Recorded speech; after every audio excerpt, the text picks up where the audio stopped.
I had a chance to talk with a really neat guy recently. His name is Daniel Earl Hall. I talked to Dan on the phone. Really nice guy, great personality, a joker. And he wrote a book a number of years ago. And the title of the book is The Armageddon Cult, Life in the Watchtower Society. And in Life in the Watchtower Society, Nothing's Right. And this book is kind of like a compilation of his story and of different things that he found to be objectionable in the Watchtower and in its teachings. He just goes through and he dissects a lot of different cover articles, a lot of doctrinal things. Here's a Beware of False Prophets as a cover. He also talks about similarities with the Mormon faith and how it also is a cult-like group, a high control group. And right off I found something that I just gravitated to. And I want to share this portion, this page and a half or so from the book. And it's entitled The Great Grandmother Tragedy. The Great Grandmother Tragedy. I'm going to read this. It says, "If a very perverted person wished to wreak havoc on some of the dearest people on this planet, it would be easy. They could single out grandparents and grandchildren and cut off all grandparents from their grandchildren, not allowing them to see each other again. That would mean no contact whatsoever, no visiting, no letter writing, no telephone calls, no gift giving, especially no Christmas or birthdays, no family gatherings, no hugs, kisses, cards, and no praying for God's blessing on each other. This tragedy would cause more tears than the Holocaust. Grandparents can literally die of heartache. But some might say that's a ridiculous scenario. Nobody would do that. Even Hitler and Stalin didn't do that. But right now in this country, and in nearly every country of the world, this is taking place. And by religions that claim to be Christian. In fact, claim to be the only Christian religion in existence. This is exactly the situation between tens of thousands of grandparents and their grandchildren. I call it the Great Grandmother Tragedy. The perpetrators, the Watchtower Bible and Tract Society, and the Mormon Church. You may now realize that we have a credibility gap. What is portrayed by these groups is not the reality we see. There is no better example of this than the Great Grandmother Tragedy. We should honor the elderly and appreciate grandparents. Jehovah's Witnesses and Mormons portray that they do this. But this is only for grandparents who conform to their teachings. There are Joan, Carol, Ginny, Sybil, Janice, Doris, and thousands of others who are not allowed to have contact with their grandchildren. Now, I'm going to interject right here. You know, I've talked with Grace Goff, talked about Grace, and she posts, and I've been able to message her on JWNet before. And here you have this sweet lady from the UK. She tells the elders that, you know, she doesn't believe in 1914, and that's it. They go into this big trial. They disfellowship her. Her children, her grandchildren shun her as evil and wicked, and that's it. And for all these years, that was the end of it. And they lost out on this lovely and beautiful grandmother and mother in their life. There's lots of examples. You probably know of examples of ones that have had then been cut off, and that the young people, the daughter or the son, will use the grandchild as a tool, and they'll take it away. They'll take that grandchild away from the grandparent, and it's horrible.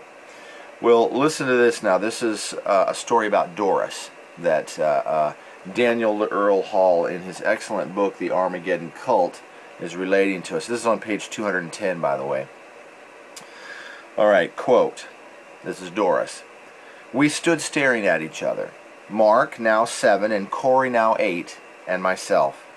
Their mother just told them that I was their grandmother, and said something to let them know that I wasn't one of Jehovah's Witnesses. I couldn't help thinking if we met on the street, we would never even known that we were so closely related. It was a heartbreaking experience, since it was a sad time. We were at the funeral hall because of the death of my sister. The last time I had seen Corey was the summer of 1981, when he was an infant. That same year, the September 15th issue of the Watchtower came out with the front page reading, "When God speaks, do you listen?" That led to my being disfellowshipped. I had been going to church with my non-JW husband. It was against my desire to go, but I did so to save my marriage. It wasn't a secret because I had told an elder that it was not for worship, and that I explained my situation. Nothing happened until that issue of the Watchtower came out. Mark was born just after that event, so I had never even seen him until now. January 1982, after the committee meeting, I saw my other daughter and my 2-year-old granddaughter for the last time. Over the next few months, I felt devastated. The walls seemed to be closing in on me, and I felt like I had a big lump in my throat and a heavy weight on my back. I kept thinking that I would never see my children and grandchildren again, and that I would never hold the babies in my arms or see them go through their stages of growth. I cried out to the Lord, "Help me! I can't go on. I'll go out of my mind. I'll kill myself." Since that time, I came to know my Lord and Savior Jesus, and the Holy Spirit has taken most of the pain of loss away. He has given me many people to love and to feel much love in return. Even so, there are many times I feel that loss when I see mothers and grandmothers enjoying the company of their loved ones. I wish I could experience the same. Doris Turan recently passed away in January of 2000, and after spending the last 20-plus years of her life without any relationship with her children or grandchildren. What is the terrible crime that Doris and all the other grandparents have committed that has caused such extreme consequences? Many have become true Christians and accepted Christ as their Lord. They don't attend the Watchtower or the Mormon church meetings any longer. Simply decided they no longer need man-made religions or go-betweens to reach God. They have established a personal relation with Him through Jesus Christ the Son. Many left years ago and are still being punished for this. In the case of Ginny, she never was a Jehovah's Witness. But coming out of Mormonism, she realized that her daughter, who had become a Jehovah's Witness, was in the same type of religious mind control cult. She spoke out against it, and has not been able to have any communication with her children or grandchildren since that time. Until just this year, she was diagnosed with a brain tumor. The surgery went well, and Ginny is doing fine. Place yourself in their shoes for a moment, and feel this pain. Many cry every day for their children and grandchildren, and are suffering terribly for this enforced alienation. Think too about what the well-meaning parents are doing to their children by following the Watchtower and Mormon Church's unscriptural and unchristian directives.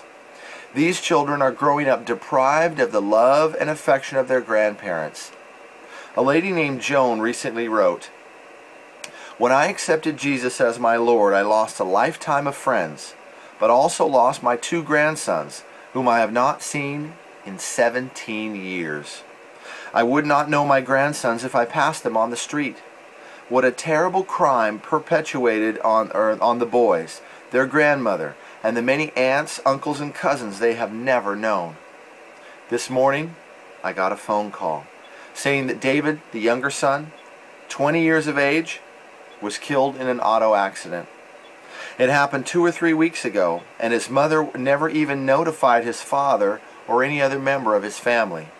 We are all in shock and deep sadness and experiencing a terrible sense of loss, not only for the death, but for the wasted life. All those years never knowing the touch of a grandmother's love, the friendship of cousins his age, or a relationship with aunts and uncles who would have added such a measure of family to his life. I always held on to the hope that when the boys grew up, they would eventually look us up. It was the silent prayer of my heart. But now, David is dead. I'll never know his smile, his hugs, or his interests. I can't even imagine what his brother Danny is going through, and of course his mother. Please keep us in your prayers. The pain goes deep, and change is irreparable. Damage is irreparable. While adults cry, the children are growing up emotionally and socially damaged. They are learning conditional love not the love of Christ. They are learning emotional tyranny and blackmail in order to manipulate and control others. In addition to all of this, believe it or not, these children are being taught to hate, and that hate applies even to their grandparents. Notice the Council of the Watchtower Society on this, and then he quotes several quotations about how we must hate apostates. October 15th, 1952, Watchtower, page 599, we must hate them in the truest sense. July 15th, 1961, page 420 of the Watchtower. In order to hate what is bad, a Christian must hate the person with whom the badness is linked. And then finally, a slightly more recent reference, June 15th, 1980, Watchtower, page 8, we must hate those who are haters of Jehovah. Yeah, it might as well just say, we must be haters. Yo, you're going to be a hater. If you're a Jehovah Witness, we want you to be a hater. In Matthew 5:44, though, Jesus told us just the opposite. He said we must love our enemies, and we should pray for those who persecute us. The Watchtower Society claims that if a person leaves the organization, he has left Jehovah, and therefore has become a hater of God. Nothing could be further from the truth, especially with these examples, right, of poor Doris. This is only done to prevent those who find out the truth about the Watchtower from telling other family members. It is a big smokescreen, and it works. The Mormon program is basically similar. The great-grandmother tragedy is just one of the evil fruits of the Watchtower and Mormon trees. So if the fruit is evil, the trees must be evil also.